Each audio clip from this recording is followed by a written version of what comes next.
దాచావు దేవా వందనం, కృప చూపినావు కాపాడినావు, ఎలా తీర్చగలను నీ రుణం.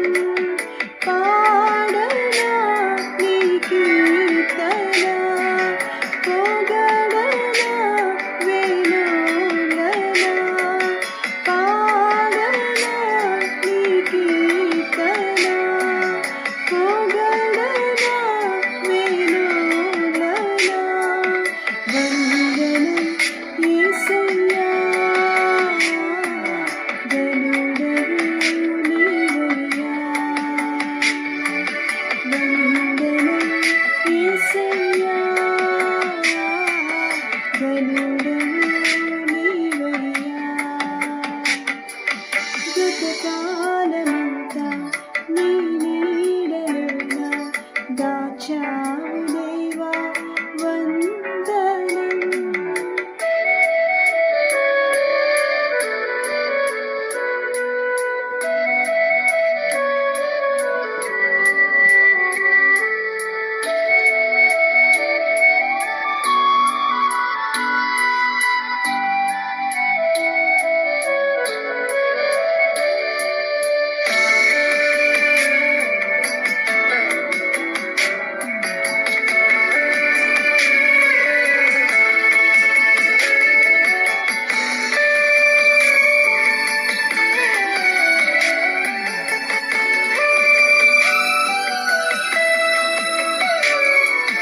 ఎన్నెన్నో అవమానాలెదురైనను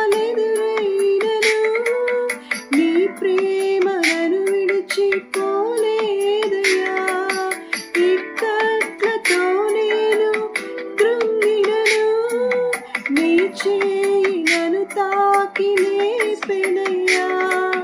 నిజమైన నీ ప్రేమ నిష్కలంకము, నీవిచ్చు హస్తము నిండు ధైర్యము.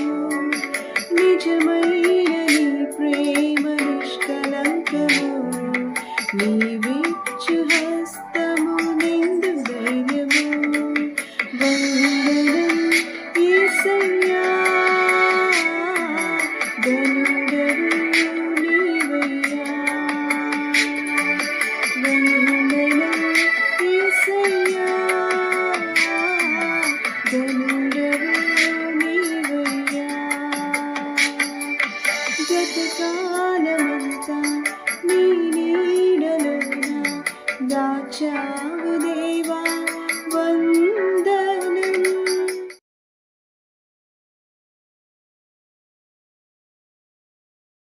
Praise the lord. దేవునికి స్తోత్రం కలుగుగాక.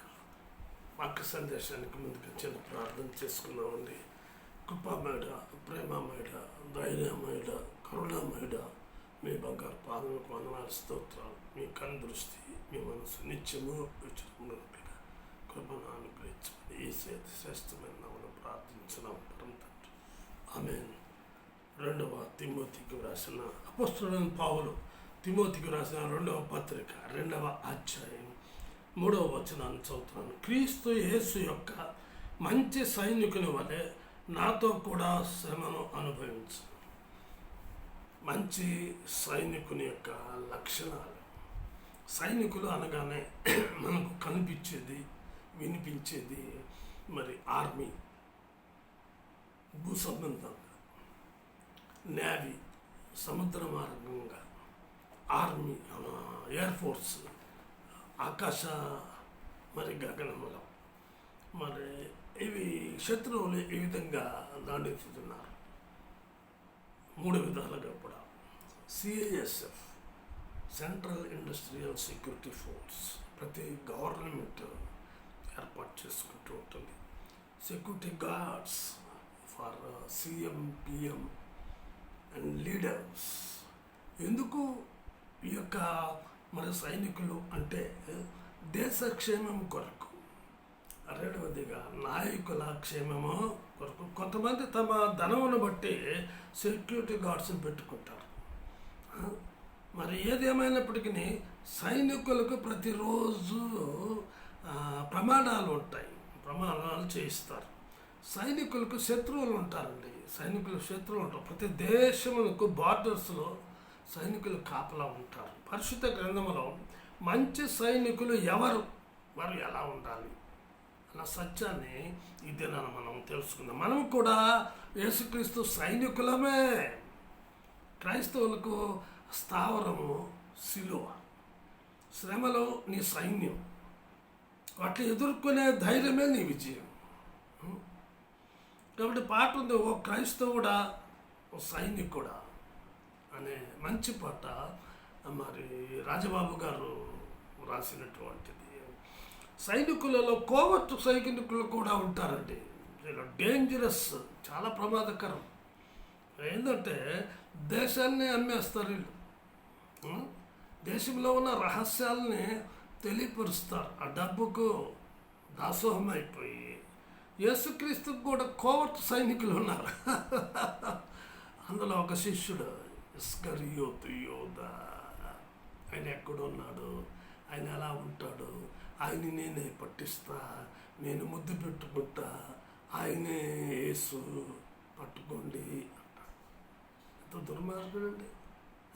30 వెండి నాణాలకు అమ్ముడుపోయినటువంటి ఇస్కరియోతు యోధా తరువాత ఎంతో పశ్చాత్తాపడి తల క్రిందులుగా మరణిస్తాడు. చూడండి, మంచి సైనికుని యొక్క లక్షణం. అపొస్తలుడైన పౌలు తిమోతికి రాసిన 2వ పత్రిక 2వ అధ్యాయం 5వ వచనం, మరియు జట్టి అయిన వాడు పోరాడినప్పుడు నియమ ప్రకారం పోరాడకుంటే వానికి కిరీటము దొరకదు. నీకు కిరీటం రావాలి అంటే, కావాలి అంటే, పొందుకోవాలి అంటే నియమ ప్రకారము పోరాడాలి. ఒక నియమం, ఓ పద్ధతి, ఓ ఆచరణ, ఓ క్రమం, ఓ సిద్ధాంతం, ఓ నడవడిక, ఓ ప్రవర్తన చాలా చాలా చాలా అవసరం. ఉందంటారా క్రైస్తవులకు? సంఘంలో ఉందంటారా? వారి ఇష్టానుసారం వాళ్ళ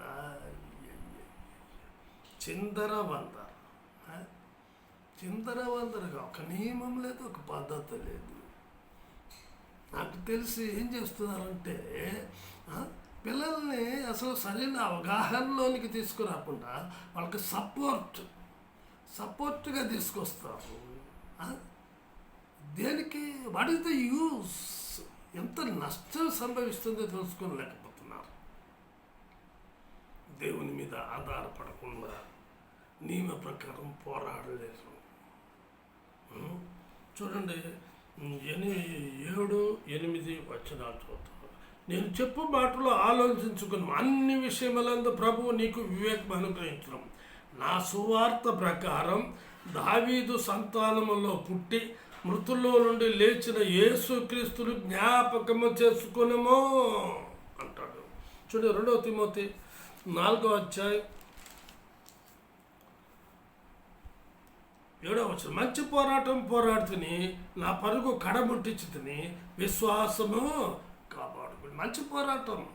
అపొస్తలుడు పౌలు మంచి పోరాటం పోరాడాడు, పరుగు కడముట్టించాడు, విశ్వాసం కాపాడుకున్నాడు. ఇక మీదట నా కొరకు నీతి కిరీటం ఉంచబడి ఉన్నది. ఆ దినమందు నీతి గల న్యాయాధిపతి అయిన ప్రభువు అది నాకు మాత్రమే కాకుండా తన ప్రత్యక్షతను అపేక్షించే వారికి అందరికీ అనుక్షించు. ఎవరైతే అపేక్షిస్తున్నారు, నియమ ప్రకారం పోరాడుతున్నారు, అట్టి వారికి దేవుడు అనుగ్రహించునుగాక. లోతు మరి ఆస్తిని, స్త్రీలను, ప్రజలను మరి అదే 5 రాజులు దండెత్తి మరి చెరపట్టి వారిని బందీలుగా తీసుకెళ్ళినప్పుడు అబ్రాము తన వద్ద ఉన్న మరి 318 మందిని వెంటబెట్టుకొని దాను మట్టుకు తరిమి తన తమ్ముడైన లోతును, కుటుంబమును, ఆస్తిని రక్షించుడు. చూడండి, 14వ అధ్యాయం 14వ వచనం. అబ్రాము తన తమ్ముడు చెరపట్టబడినని విని తన ఇంట పుట్టి అలవర్చబడిన 310 వెంటబెట్టుకుని దాను మట్టుకు ఆ రాజులను తరిమాను. 5 రాజులు అంటే సామాన్యం. అబ్రాం ఒక్కడే 318 మంది తనతో పాటు 5 రాజులు తరవడం అసాధ్యం. అయినా దేవుని కృప, దేవుని శక్తి యేసుక్రీస్తు యొక్క మంచి సైనికుని వలె పోరాడినాడు. చూడండి, వాడిని తరిమిను. తను రాత్రి వేళ అతడును అతని దాసులను వాళ్ళకి ఎదురుగా మను తీర్చి వాళ్ళని కొట్టి దమస్కులకు ఎడమ తట్టున్న హోవా వరకు తరిమి ఆస్తి యావత్తు తిరిగి తెచ్చి తన తమ్ముడైన లోతును అతని ఆస్తిని, స్త్రీలను, ప్రజలను తిరిగి తీసుకుని వచ్చాను. దేవునికి స్తోత్రం కలుగును గాక. నియమ ప్రకారం పోరాడితే విజయము నీది. రెండవదిగా నిర్గమకాండం 17వ అధ్యాయం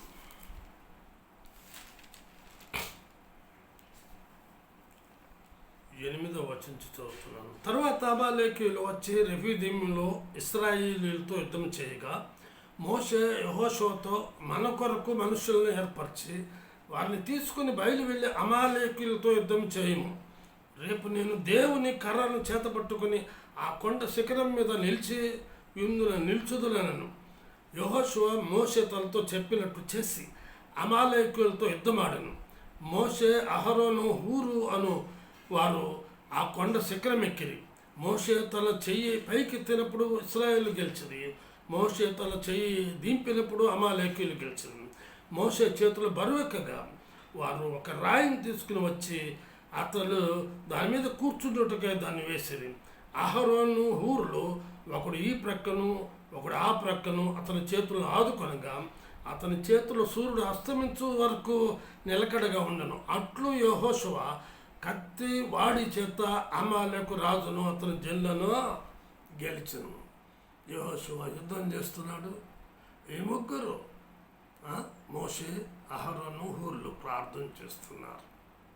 సంగతి ప్రార్థన ద్వారా విజయం. మరొక సంఘటన, ఈ ప్రార్థన ద్వారానే విజయము. చాలా చక్కటి మాటలు చూడండి. 2వ దినవృత్తాంతముల గ్రంథం 14-11. ఆస తన దేవుడైన యెహోవాకు మొర్రపెట్టి, యెహోవా, విస్తారమైన సైన్యము చేతిలో ఓడిపోకుండా బలము లేని వారికి సహాయము చేయుటకు నీకన్నా ఎవరునూ లేరు. మా దేవా యెహోవా, మాకు సహాయం చేయము. నిన్నే నమ్ముకుని ఉన్నాం. నీ నామమును బట్టియే ఈ సైన్యమును ఎదిరించుటకు బయలుదేరి ఉన్నాము. యెహోవా, నీవే మా దేవుడవు. నరమాతురులను నీపై నీ జయమంద నీకు అని ప్రార్థింపగా యెహోవా ఆ కూషీయులను ఆస ఎదుటను యోధావారి ఎదుటను నిలువనీయక వారి మొత్తినందును వారు పారిపోయారు. యుద్ధం కూడా లేదండి. అది ప్రార్థన ప్రార్థన ప్రార్థన విజయం. మొదటిగా నియమ ప్రకారం పోరాడితే విజయం. రెండవదిగా ప్రార్థన ద్వారా విజయం. మూడవదిగా 1 సమూయేలు 17వ అధ్యాయం 45వ వచనం. దావీదు, నువ్వు కత్తెయు ఈటెయు బాల్యమును ధరించుకుని నా మీదకి వచ్చుచున్నావు. అయితే నీవు తిరస్కరించిన ఇశ్రాయేలీయులు సైన్యములకు అధిపతి యెహోవా పేరట నేను నీ మీదకే వచ్చుచున్నాను. దేవుని పేరట వెళ్ళాలి. మరి అక్కడ జరిగినటువంటి సంఘటన గమనించినట్లయినచో చూడండి, 8-9 వచనాలు, 17వ అధ్యాయం 8-9 వచనాలు. అతడు నిలిచి ఇశ్రాయేలు దండు వారిని పిలిచి, యుద్ధ పంక్తులు తీర్చుటకై మీరెందుకు బయలుదేరి వచ్చితిరి? నేను ఫిలిస్తీయులను కానా? మీరు సౌలు దాసులు కారా? మీ పక్షముగా ఒకరిని ఏర్పరచుకొని అతడు నా యొద్దకు పంపుడి. అతడు నాతో పోట్లాడి నన్ను చంపగలిగిన ఎడల మేము మీకు దాసులు మగుదము. నేను అతను జయించి చంపిన ఎడల మీరు మాకు దాసులై మాకు దాస్యం చేయరు. ఈ దినమున నేను ఇశ్రాయేలు సైన్యములను తిరస్కరించుచున్నాను. ఒకరిని నియమించిన ఎడల వాడును నిన్ను పోట్లాడుదమని ఆ ఫిలిస్తీయుడు చెప్పుచూ వచ్చను. సౌలును ఇశ్రాయేల్ అందరూ ఆ ఫిలిస్తీని మాటలు వినినప్పుడు బహుభీతులైరి. ఎంత అవమానం ఉండే! రాజు, అభిషేకించబడిన వ్యక్తి భయపడుతున్నాడేంటి? అతడు యెహోవా పేరట పోవటం లేదు. అతను యెహోవా పేరట పోవటం లేదు. భయం. అతడు వచ్చి మాట్లాడుతుంటే భయం. చూడండి ఆ మాట 16వ వచనం. ఆ ఫిలిస్తీయుడు ఉదయమునను సాయంత్రమునను బయలుదేరుచు 40 దినములు తన్ను తాను అగ్గపరచుకుంటూ వచ్చును. ఉదయం వస్తున్నాడు, సాయంత్రం వస్తున్నాడు, అరుస్తున్నాడు, వెళ్ళిపోతున్నాడు. ఈ గడగడ. సౌలు అభిషేకించబడిన వ్యక్తేనా? అయితే దావీదు యెహోవా పేరట, సైన్యములకు అధిపతి యెహోవా పేరట నేను నీ మీదకే వచ్చుతున్నాను. జస్ట్ ఒక చిన్న రాయి వడిసెలతో అతన్ని చంపేస్తాడు. చూడండి ఆ మాటలో 56వ వచనం. అందుకు రాజు, ఈ పడుచువాడు ఎవని కుమారుడో అడిగి తెలుసుకోమని అతనికి ఆజ్ఞ ఇచ్చాను. దావీదు ఫిలిస్తీని చంపి తిరిగి వచ్చినప్పుడు అబ్నేరు అతన్ని పిలుచుకుని పోయి ఫిలిస్తీని తల చేతనుండగా అతన్ని సౌలు దగ్గరకు తోడుకుని వచ్చాను. ఫిలిస్తీని తల చేతనుండగా సౌలు దగ్గరకు తీసుకుని వచ్చాడు. సౌలు అతను చూచి, చిన్నవాడా, నీవు ఎవని కుమారుడు అని అడుగుగా దావీదు, నేను బెత్లెహేమీయుడైన యెషయ అను నీ దాసుని కుమారుడు అని ప్రత్యుత్తరించాను. ఒక దాసుని కుమారుడు మరి గొల్యాతును జయించగలిగాడు అని అంటే, మరి ఇశ్రాయేలుకు రాజుగా ఉన్న నీవు ఏం చేస్తున్నావు? ఈనాడు అనేకులు రాజ్యాధికారం కావాలి, సరైన అవగాహన లేని రాజ్యాధికారం, మరి జయించలేని రాజ్యాధికారం. What is the use? వాళ్ళు మరి సైన్యములకు అధిపతి యెహోవా నామం పేరట కాదు, వారి సొంత ఆలోచన, సొంత తలంపులు, సొంత ఉద్దేశాలు, సొంత ఆలోచనలు, వాటి ద్వారా ఏదేదో ఏమేమో చేయాలనుకుంటారు. దేవుడు చూచే దేవుడు అని తెలుసు, తెలిసిన ఆయన చూస్తాడా, ఆయన వింటాడా అన్న మరి భయంకరమైనటువంటి జీవితంలో చెడ్డ సైనికులుగా ఈ దినాలలో మరి జీవిస్తున్నారు. 4వదిగా చూసినట్లయితే ఆ ద్వితీయోపదేశకాండం 20వ అధ్యాయం 8వ వచనం. నాయకులు జనులతో ఎవడు భయపడి మెత్తని గుండె గలవాడగునో వాడు తాను అధైర్యపడిన రీతిగా తన సహోదరుల గుండెలు అధైర్యపరచుకున్నట్లు తన ఇంటికి తిరిగి వెళ్ళవచ్చునని చెప్పవలను. పిరికి పొంద సైనికులు వీరు ఇతరులను కూడా భయపెడతారు. అందును బట్టి అటువంటి దేవుని మీద ఆధారపడకుండా వారు మరి వారి యొక్క శారీరకమైన శక్తి చేత మరి వారు ఆధారపడటం వల్ల పిరికి పొంద క్రైస్తవులుగా వారు జీవిస్తూ ఉంటారు. అందుకే చూడండి 2వ తిమోతికి రాసిన పత్రికలో చక్కటి మాట ఉంది. 1వ అధ్యాయం 7వ వచనం. దేవుడు మనకు శక్తియు ప్రేమయు ఇంద్రియ నిగ్రహము గల ఆత్మనే ఇచ్చింది, కానీ పిరికితనము గల ఆత్మను ఇయ్యదు. ఈ పిరికి పంద క్రైస్తవులు వీరు మరి జయించలేనటువంటి పరిస్థితులు. ఆఖరిగా 5వదిగా చూసినట్లయితే అపొస్తలుల కార్యములు 12వ అధ్యాయం